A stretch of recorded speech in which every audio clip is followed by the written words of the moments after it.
Hi everyone, how are you doing? Hope you're doing fantastic. My name is Afton if you haven't been here before, and thank you for joining me.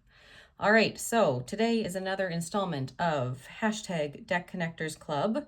If any of you aren't familiar with this, this is a hashtag started by Erin, the Witch of Saturn, and Jay at Iridescent Tarot. And the idea is that we're working with one deck a week. I mean, obviously you can be working with other decks, but the idea is that you're kind of choosing a deck to work with per week that you want to get to know a little bit better. Sometimes the purpose can be if you're not sure that you want that deck to stay in your collection or not. So we do a series of exercises throughout the week that are like planned out to basically play with the deck that you've chosen and see what comes up, how it reads, how it plays well with others, like with oracle decks. And we just kind of have fun with it that way. So we'll kind of dive right in. So the first day of working with the deck is just doing a deck interview. So this is a 5-card spread, and I have neglected to mention up until this point that the deck that I decided to work with this week is the Tarot of Vampyres by Ian Daniels. This is a deck that came into my collection about a year ago now, just under a year. I knew that it was going out of print. It didn't really interest me all that much. I'm not huge on vampires. Like, I've watched the Vampire Diaries, that kind of a thing. But this kind of vampire has never really attracted me. Those of you who have watched some of my videos before, I've mentioned I'm not really big on like Halloween. It's not, I wouldn't consider it by far my favorite holiday. I'm not really a horror person. So this one I really bought because I knew it was going out of print. By the time I purchased it, it actually was already out of print. I had to do a little bit of searching to find this, but I did find a copy at a decent price, not a crazy out of print price. And I had just heard really good things. I think probably Lisa Lopez has talked about how wonderful the guidebook for this deck is. So I just wanted to take a chance on it and see how we would work together. But I got it, of course, it came in like just after Halloween last year. So I didn't end up working with it. And it's just been sitting on my shelf ever since. And so I thought, you know what? Doing the Deck Connectors Club, spending a week with this deck would be perfect to find out what I want to do with it. If I'm even going to connect with it, if I want to keep it, or if I want to move it on. I will say just off the top, it's a little bit dark over on this side, just because this deck is glossy. I normally have another light on this side to kind of illuminate things, but because of the glare that I was getting, I decided, you know what, I'm just going to go with my ring light, and we will avoid having too many spots on the deck. So it is a little bit dark, but you know what? It's kind of moody, which is, you know, the vibe of this deck. So we're just going with it. So you can see here, I've got laid out my first spread, which, like I mentioned, was the deck interview spread. So we're just going to jump right in. So the first poll, so we've got 1, 2, 3, 4, 5. And I think Jay and Erin kind of might have a slightly different order of the questions. I just kind of pulled them out of my brain, what I remembered the questions to be, and put them in whatever position. So the first prompt with this interview spread is, how would you describe yourself? Speaking directly to the deck, how would the deck describe itself to me? And the 2 cards that I pulled for this were the 2 of Skulls and the 2 of Grails, which I thought was really interesting. First off the bat, we're getting 2 pairs of 2. So, or a pair of 2 rather. So immediately I'm thinking like very balanced. We can see here like male, female, masculine, feminine. So very much balance between masculine and feminine, which I actually would really agree with. Even just going off of the artwork of this deck, there are a lot of feminine females. There's a lot of males. It is very balanced. We've got lots of roses, which to me, I think of, you know, obviously feminine. Then we've got like a lot of blood, that kind of thing, which I then think masculine. So it is a very balanced deck. The other thing with this 2 of Skulls, I should mention, Grails are cups, skulls are pentacles. What else have we got? Oh, yeah. I don't have a lot of like different suits in this spread, so that's something else we'll talk about. Oh, scepters are wands, and is it knives, I think, are swords, I believe. So Two of Grails, so Two of Cups, obviously, like I mentioned, that balance between masculine and feminine. And then Two of Skulls, so Two of Pentacles. Really, again, it's just all about balance. And I thought it was really quite interesting here seeing this, like, it's like a reflection, but she's wearing different clothing in this reflection. So it's like a reflection of your inner self. Maybe the person that you still think of yourself as, even if that's maybe not the reality, maybe it's the person that you strive to be. Yeah, so I just thought that that was really fascinating. Again, with, you know, two twos right off the bat. So that intrigued me. We'll set that aside. Second position, how does the deck see me? So this is down at the bottom here. And I pulled the Hierophant, which I thought was interesting because, number one, I think the Hierophant is the card that's associated with Taurus, which is my zodiac sign. So, I mean, first, like right off the bat, we are, you know, narrowing in terms of the astrology, kind of my qualities associated with that.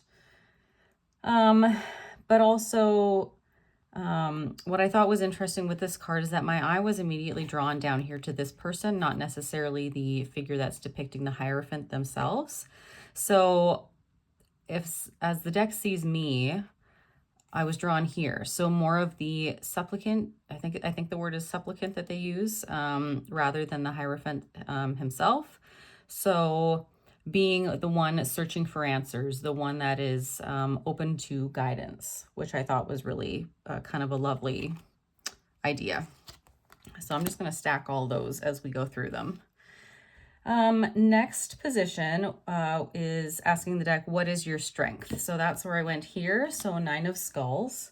And immediately my brain went to very indulgent, very sensual, sexual even, or prideful is what I got from this. You'll see here, this is, in my copy, I have one creased card, which is, I couldn't get a replacement for it because it was already out of print by the time I got it, which was unfortunate, but it's still the right size and everything. So we try to not let it bother. But yes, so strength for the deck, like I meant, very indulgent. And I think dramatic is another word that comes up. We'll see, I think actually even in the next prompt of what is your weakness, which I pulled these two. So Five of Grails and Lord of Skulls. So we have Five of Cups and King of Pentacles. And what I found here was interesting that I didn't really know how to necessarily interpret these cards because I felt like they just seemed a little bit different from what I'm used to, obviously, with RWS imagery, you know, maybe not so much the Five of Grails, but the Lord of Skulls for sure. It seemed very active. It seemed very, again, that word dramatic came up for me. Because I'm used to the King of Pentacles being much more like kind of laid back, much more confident and just assured in like his wealth and like, you know, physicality, that kind of a thing. And this just seemed a lot more extravagant than what the King of Pentacles normally is to me. And so, and then here, I think I wrote down this Five of Cups, we'll say, Five of Grails, again, seemed very dramatic. You know, she's kind of clutching her pentagon or her pentacle. The cup here is spilling out. And even just the fact that we've got like this, I don't know if I'd call her a mermaid, more of almost like a serpent, because you see her tail, but you don't ever see, yeah, there's no like fin at the end. It's really more of like a snake-esque.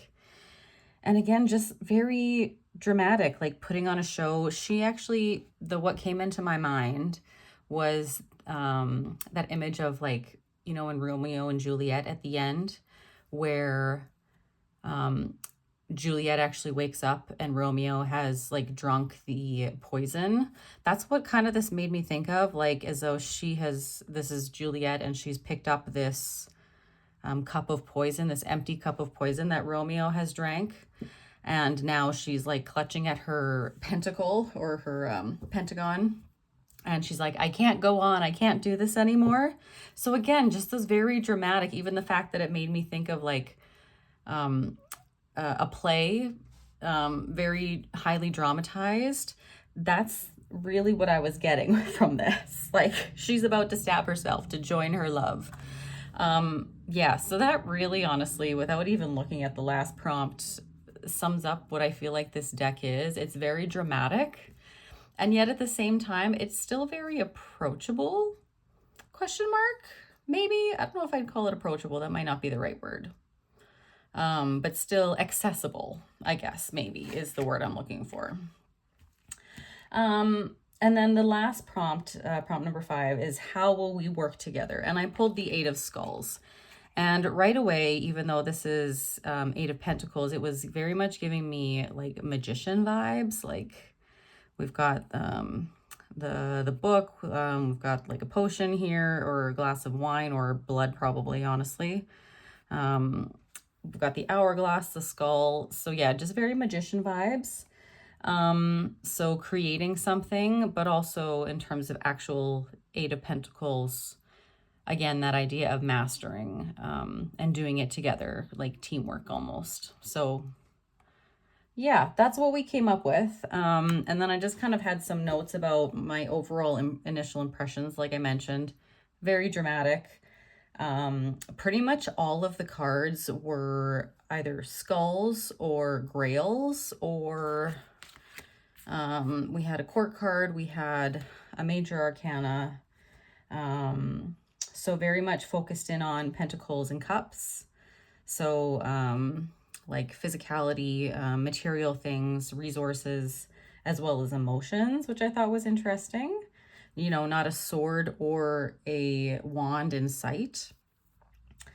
Again, I had written down, you know, the fact that the Hierophant came out, which is my Taurus birth card. And again, just very indulgent. And the idea that I think it was the 9 of Skulls, so 9 of Pentacles being at the deck's strength. That idea of being very indulgent, you know, reveling in material wealth, that kind of a thing. And yet then as the deck's weakness being almost overly dramatic, even though those two things, I feel like they almost kind of go hand in hand. So one being a positive, one being a negative, I thought was interesting. But all of that, you know, the indulgence, the dramatic, it's all very Taurian, like, especially in terms of the pentacles coming up a lot, that indulgence, you know, wanting to be surrounded in comfort, that is very Taurian. So I thought that that was actually very appropriate, and I had a good feeling about this. I will say that this is the second deck interview I did. I did one the day before, and it did not go very well. And I just kind of had a bit of a struggle reading some of the cards. And what I found interesting was that I realized I really didn't do my typical, how would I say, like pre-shuffle ritual when I work with a deck, especially a new deck. I like to just take the deck and hold it in my hands, kind of like this. And I will actually talk in my mind to the deck and just say, like, thank you for being here. If it's okay, I would like to ask you some questions. And if you're willing to give me some answers, that would be lovely. And just basically thank it for its energy and participating in whatever we're going to do together. And I didn't do that the first time. And I really struggled with the cards that I pulled. It wasn't making sense. I wasn't making connections. And so I just kind of set it off to the side. I was like, you know what? I think there is something here, but I think I need to just put this away for now and then revisit it. And so I came back to it the second day and redid it after having that little inner conversation with the deck and just really trying to tap into its energy and be a little bit more respectful. So yes, so it worked much better the second time around, and it gave me hope, I would say, that I will actually be able to use this deck, which is good because even though it's not a deck that aesthetically I would have chosen for myself, it is, I think there is a lot here to work with. So that's how the first day went. So going on to the second day, which is where we use a spread from, where is it here? This book, which is the Library of Questions by Lida Pavlova. So this is a spread deck, or a spread book. And I basically just kind of chose a random one that I wanted. And what I landed on was this one, The Land of the Dead, a spread when times are dark and uncertain. And I was like, well, you know, we're still in fall, but it's starting to get darker in the evenings. This just kind of gave me the vibes that I was like, okay, we'll play around with this a bit. So let's see here. What did I pull out? Now, I apologize. This is always a little bit chaotic, trying to show you guys the cards that I pulled. I'm trying to separate everything out. So we'll set some of this off to the side. And I did find too that I had some recurring cards. So if I remember to pull them out from that pile, I think they might resurface here. Okay, so the first prompt for this, The Land of the Dead spread, is what change am I undergoing? And for that, I pulled the Seven of Scepters. Now, this was immediately like a card where I was like, oh, like what's even going on here? I was like, she kind of looks like almost like a cat person. We've got a tail. She's got these like tattoos coming up her body. I was like, is that like a dress? Or like, they almost kind of looked like tentacles at first. I was like, what are we even dealing with?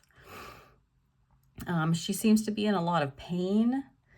And I was like, okay. And immediately, especially with like this cross in the background, I got this like feeling of like almost persecution, like trying to escape something that's being forced on you. Sorry, I'm just going to take a drink of water here. So yeah, yes, like I said, it gave me that feeling of like persecution. And what usually happens, at least in my opinion, when that happens is that, I mean, she looks like she's a force to be reckoned with, to be honest. Like, she's not going quietly. She is like holding on for dear life here and screaming at the top of her lungs. So what I have written down is the feeling of persecution is making me into a strong, confident, and purposeful force to be reckoned with, essentially. So that is the change that I am currently undergoing, which I think is absolutely true. You know, some happenings in my life over the past few years have definitely made me not cower, I would say, to be very much myself and to speak my mind when before I think I would not have. So basically just having more confidence in myself and not giving a crap what other people think. So that's where we're at. Okay, so prompt number 2, and we actually go this way. So we'll start at the bottom here. So prompt number 2, what treasure or gift should I seek as I go through this change, as we're wandering through the land of the dead? And I pulled the Fool here, as well as, this was a repetition in cards. Now, where did it go? The Five of Grails. So we have those two, the Fool and the Five of Grails, for what treasure or gift should I seek?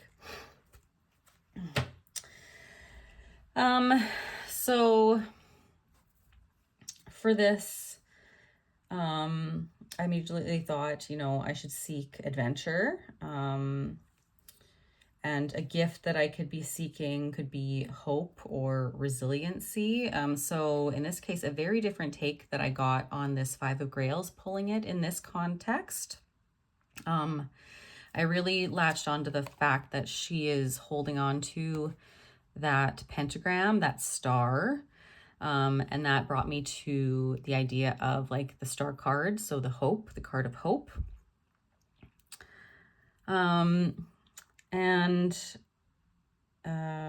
Yeah, that's really where I landed on that.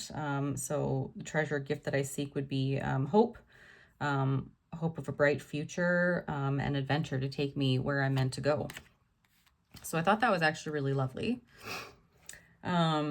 You know, and then, you know, if we look at this Fool card, he really seems to be like, he's like dancing on a grave, essentially. So, you know, not giving two F's about anything. We have like I'm assuming like the sun, maybe it's the moon. Well, the moon would make more sense, you know, shining down, giving its light. So again, that idea of a star to follow. So even though I didn't pull the star card, we've got very much the energy of the star card here, I feel like. Next prompt number 3, what can help me when it's too dark? And I pulled the Empress and the Daughter of Skulls for this. And really what I took from this is remembering that I am a divine creator, remembering my connection to the divine, this Daughter of Skulls. So I think it's the Page of Pentacles, is always willing to learn, to absorb new things. She looks like she's almost maybe like doing a ritual here with the lighting the candle on top of the skull. She's in the middle of the woods. She's connecting to nature. So it's really remembering that I am a divine being and that I have a connection to the divine that I can remember to use. This one I feel like I did go into the guidebook for. One thing I will say about the guidebook, there's a lot in it that I had no idea. I was like, this is beyond me. It talks a lot about the Kabbalah, and I am not well versed in that at all. It's something I would like to learn more about. It was quite a lot though to try and take in. So I kind of had to like pick and choose like keywords that really jumped out at me from the readings in the guidebook. And one that did jump out for the Daughter of Skulls was the inspiration and holy wisdom. Is that what Daughter of Skulls is connected to? So that really, again, just honed in on what can help me when it's too dark, is that remembering who I am as a divine being and that connection to source, really, and the rest of the universe. And then the last prompt, what can lead me out of the darkness? And I pulled the Lord of Knives. So we have another king, so King of Swords. And I always associate the King of Swords as being, you know, the speaker of truth. He's very straightforward. And I have written down, yeah, truth, speaking and following my truth in all situations, letting my truth be the light that shines to guide me and also others. So again, this really ended up being a reading. And I feel like this happens a lot. This is where I kind of find like sharing this kind of stuff with you guys, I feel like it starts to get redundant because I really only do readings for myself. And a lot of the time it's really just ending up enforcing the fact that I need to be true to myself. I need to let my own light shine, regardless of what other people, you know, are trying to tamp down on that light. And that's really what we got from this. And I thought it was really quite lovely. A lovely reading from, again, a deck that seems very dark, but there is a lot here. And I, yeah, have really actually been enjoying using this deck. I was quite surprised. So we'll go move on from that. Okay, next up we have our first day of working with this deck with an oracle deck. So the first deck that I pulled to use was, of course, going to be my Seasons of the Witch. This is still the Mabon? I never know how to pronounce them. The Mabon Oracle deck. And so, I mean, Aesthetically, do these guys go together? No, maybe a little bit in like the darker cards like this, like just the colors. Love that card. You know, it doesn't really go together, but I don't have that many oracles, so I'm kind of limited as to what I choose to use. And of course, you know, being the darker half of the year, you know, I wanted to use something like this. So again, does it really go together? No, but I got, I feel like quite a decent reading from it as well. So we'll just set those guys aside for now, and I'll show you which cards I actually pulled. So I didn't ask as like a specific question. I was just like, you know what, can you give me a message for like the week upcoming here? So the first card that I pulled was this, the Reaper, number 32, which I was like, oh, okay. Like, this is actually kind of a creepy card. Like, if you're looking here, like, she's got a creepy look on her face. Like, it's, yeah. Like, I feel like this is more the death card that everybody expects to see. And then I just pulled a couple of cards. We got the Four of Scepters and the Star. So what I initially thought when I pulled this card was that it was Temperance. So I did my reading as though almost this was Temperance. Like, I feel like I read that it was a star, but then like looking at the imagery, I was like, it's giving me like, you know, with the 2 cups, we're pouring the blood out and we're getting all these, you know, beautiful flowers in bloom. But then here she's pouring the blood out onto these dead flowers as well. So yeah, was definitely giving me like Temperance, alchemical vibes, 100%. And this really ended up being about completions of a cycle. You know, we think of the Four of Wands as being like a celebration, but it really is almost like more of like a mini completion of something that you've achieved, right? So, and then again, the Reaper. So it says, for the birth of something new to manifest, the death of something holding you back is inevitable. So again, and then the Stars, so, and me kind of thinking about it as in terms of Temperance, it was really all about something, even something really small in my life, completing, and then allowing for something else to come in. So almost kind of like the death energy, which makes sense, like with the Reaper. And as I mentioned, it kind of gives you like a death card vibe. Like here in this Four of Scepters, she really is like she's doing some sort of ritual. We've got the circle around her. You know, she almost looks like she's maybe almost praying or meditating for sure. We've got the candle and the wreath here. And then as I was thinking about it with the Star, actually thinking about it in terms of the Star, is that idea of, I mean, the Star comes after the Tower card, right? So something has crumbled, something has finished, and maybe not such a nice way, and now we're starting anew. It's the new pathway into the light. So yeah, something in my life feels like it's finishing, maybe not in a positive way, but it's time to bring in something new. And I won't go into details, but I definitely feel like that is the case. And I've been feeling like that for a while. And even this week, like at my work, I was like, okay, it feels like things are starting to like wrap up. Like we're ready to move into something new. And I'm not saying I'm about to quit my job or anything. I'm not.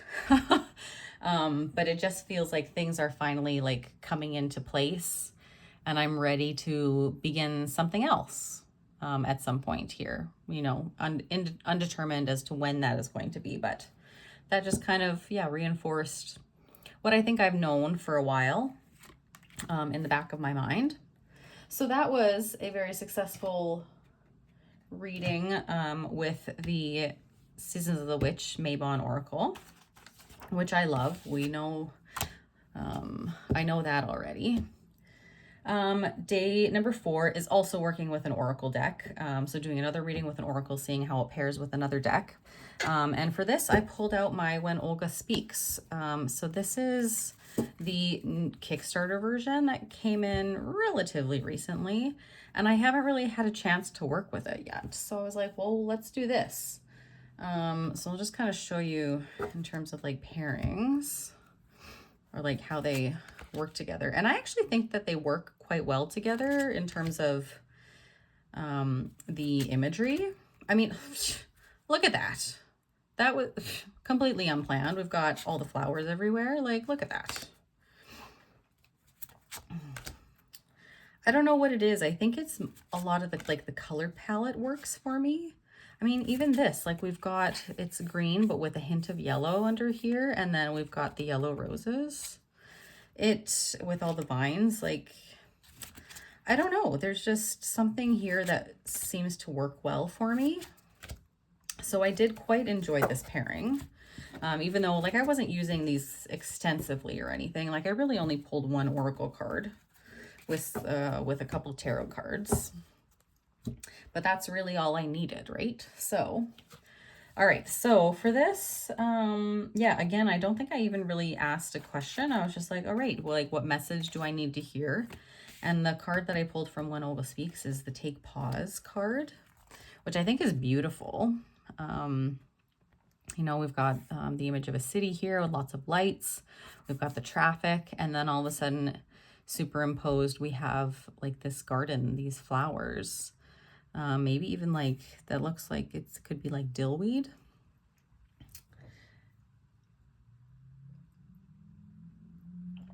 And yeah, it immediately, like the card suggests, like took me out of this busy environment. I was just like, okay, take a breath. There's no rush to get anywhere right now. And then the cards that I pulled with this were the Magician and Temperance, the actual Temperance card, not the one that I imagined in my brain. And I thought that this was quite straightforward. I really didn't have to go into the guidebook for any of this.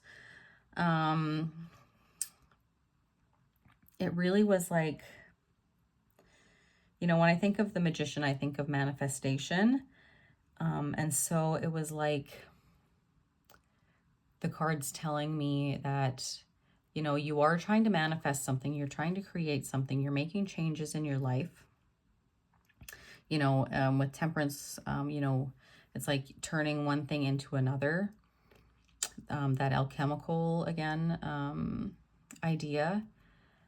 And it was really like, you need to just take a pause and don't rush into anything, but make sure that you do.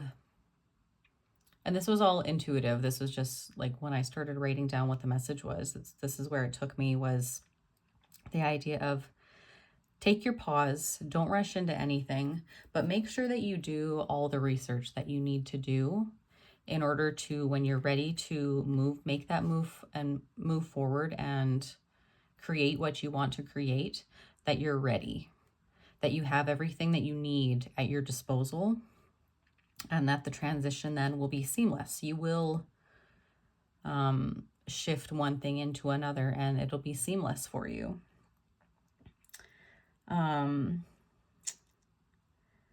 again, yeah, alchemy, with the Temperance card, I have written down, Temperance is like alchemy, creating anew after death has irrevocably changed things. And I think something that what I started realizing with working with this deck is remembering what card comes before a certain card. Because I saw that in the previous reading with the Star card, remembering that, oh, the Tower comes before the Star. So how does that affect the Star card, right? What does that tell me about the situation that I'm in right now?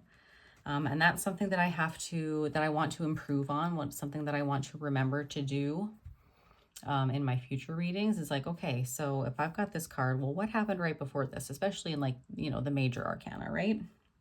Because that is so important to recognize where you've been and where you're going.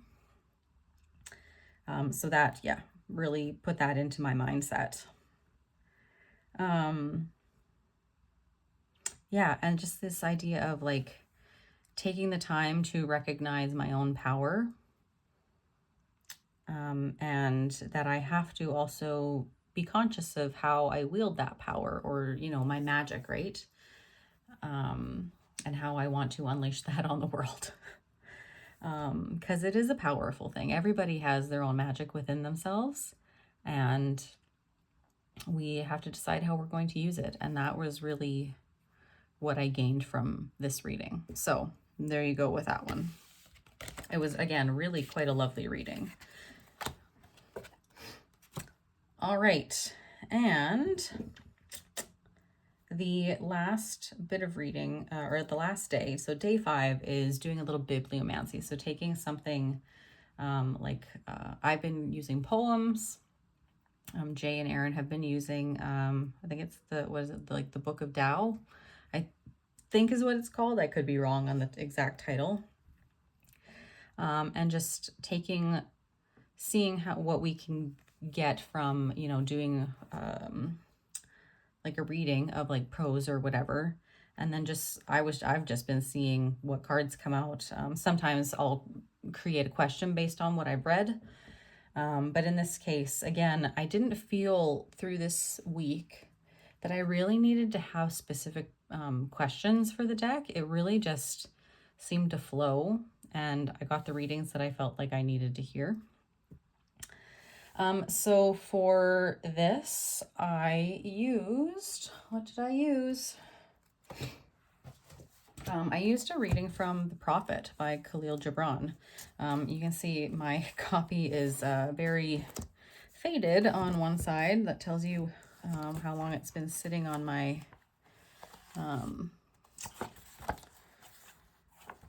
shelf. And I need to do a full reread of this. It's been a while since I've actually read it. But I happen to have a couple things marked in here, and so I just went to those areas, and then I was like, okay, I'm gonna focus on this one. So I mean, we're already at 37 minutes, so we might as well go longer. So I will just read this to you guys. So this is The Prophet, and this is the section on joy and sorrow. Then a woman said, "Speak to us of joy and sorrow." He answered, "Your joy is your sorrow unmasked, and the self-same well from which your laughter rises was oftentimes filled with your tears. And how else can it be? The deeper that sorrow carves into your being, the more joy you can contain.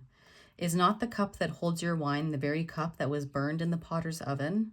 And is not the lute that soothes your spirit the very wood that was hollowed with knives? When you are joyous, look deep into your heart, and you shall find it is only that which has given you sorrow that is giving you joy. When you are sorrowful, look again in your heart, and you shall see that in truth you are weeping for that which has been your delight. Some of you say, joy is greater than sorrow, and others say, nay, sorrow is the greater. But I say unto you, they are inseparable. Together they come, and when one sits alone with you at your board, remember that the other is asleep upon your bed. Verily you are suspended like scales between your sorrow and joy. Only when you are empty are you at standstill and balanced. When the treasure keeper lifts you to weigh his gold and his silver, needs must your joy or your sorrow rise or fall.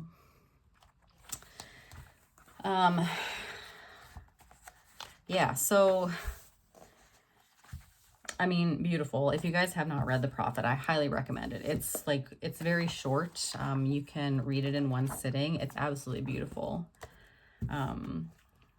Yeah, so that idea of, you know, joy and sorrow, they go hand in hand. You can't really have one without the other. And if you do, then it's one of those rare moments when things aren't supposed to be balanced. Which I thought was a really fascinating concept. Like he says, you know, only when they are in balance is what, like, things are at a standstill. And that's not necessarily a good thing. And it is like that idea of, what does he say?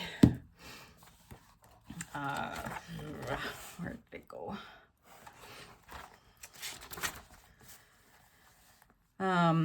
Yeah, when the treasure keeper lifts you to weigh his gold and his silver, needs must your joy or sorrow rise or fall. And so that immediately brought to mind, I think, is it Anubis, who in the Egyptian mythology weighs the heart against the feather.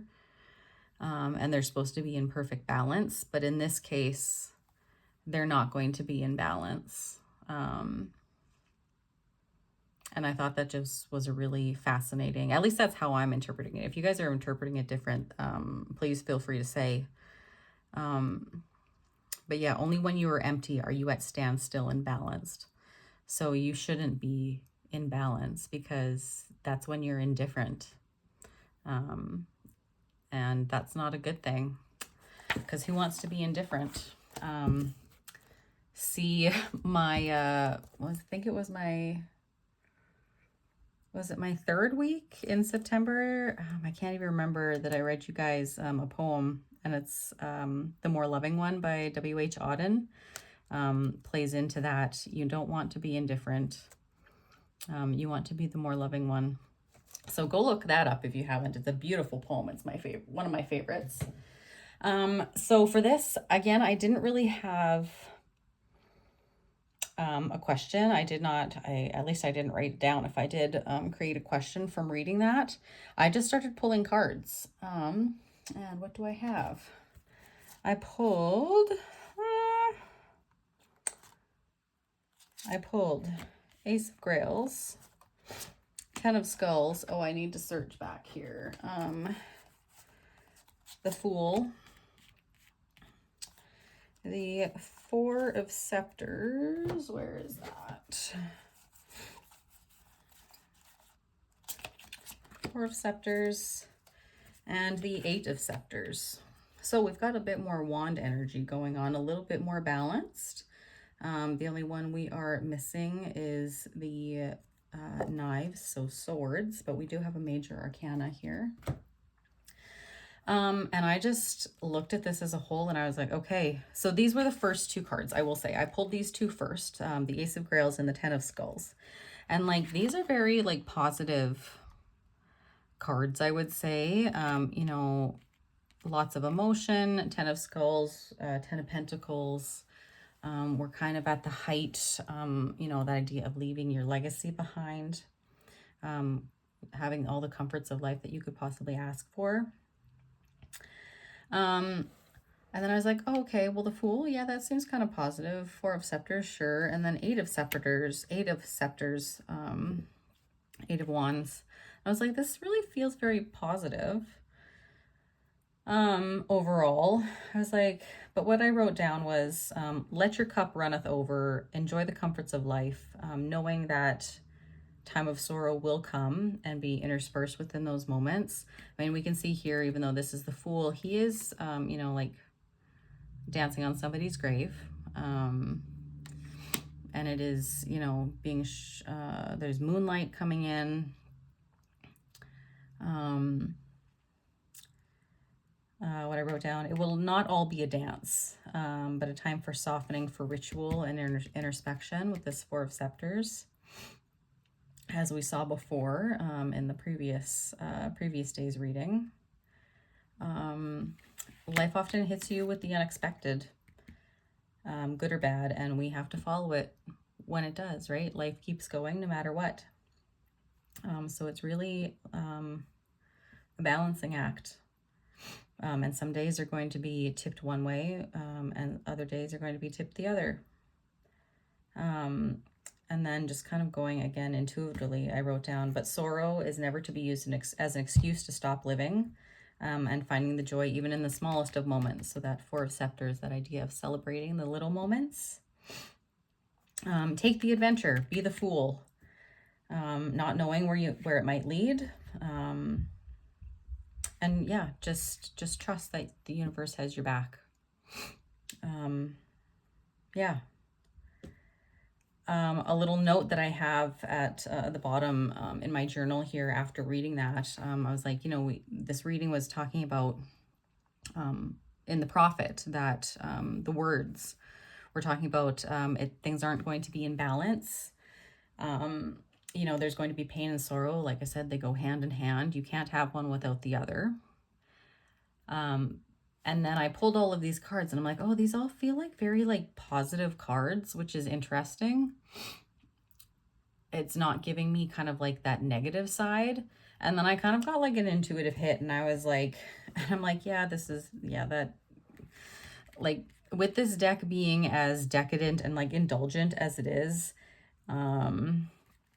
it was like, it was saying to me, you know what the reversal meanings of these cards are. You might not like read reversals or pull reversals, but you know what the opposite meaning of this card is. It's like, I gave you everything that you needed. You just needed to interpret it correctly. It was kind of almost like bratty. Like, I don't need to do all the work for you. Like, you can interpret these because you know how. So do your job as the reader. So that was just like my little note at the bottom after that reading and thinking, oh, all these cards are like very positive. It doesn't really go with the reading, like from the prophet. And I'm like, no, it does. You just needed to interpret them correctly. So yeah, that was my week with this deck, the Tarot of Vampyres. Again, kind of started off a little bit rough, but that was, again, my fault entirely. And we ended up actually really in a good place. Is this a deck that I'm going to read with all the time? No, absolutely not. It is very lush. Again, like I said, it's not my kind of vampires. Though I was just scrolling through Prime Video and I was like, oh, they have Interview with a Vampire on here. And I've seen that movie. It was quite a few years ago though, but I'm trying to get more in the Halloween spirit this year. So I'm going to try and watch some more Halloween movies and stuff that I wouldn't normally watch. Kind of go outside of my comfort zone a little bit. So that one I might end up watching even this weekend. We'll see. Because this deck has kind of put me in the mood for it. Because the kind of vampires I feel like we're dealing with this. So yeah, that was my week with this deck. I actually thoroughly enjoyed it. Like I said, I went into the guidebook a few times. There's so much in here, and a lot of it still went over my head. Where I really kind of focused was this essence section. So really like a keyword section.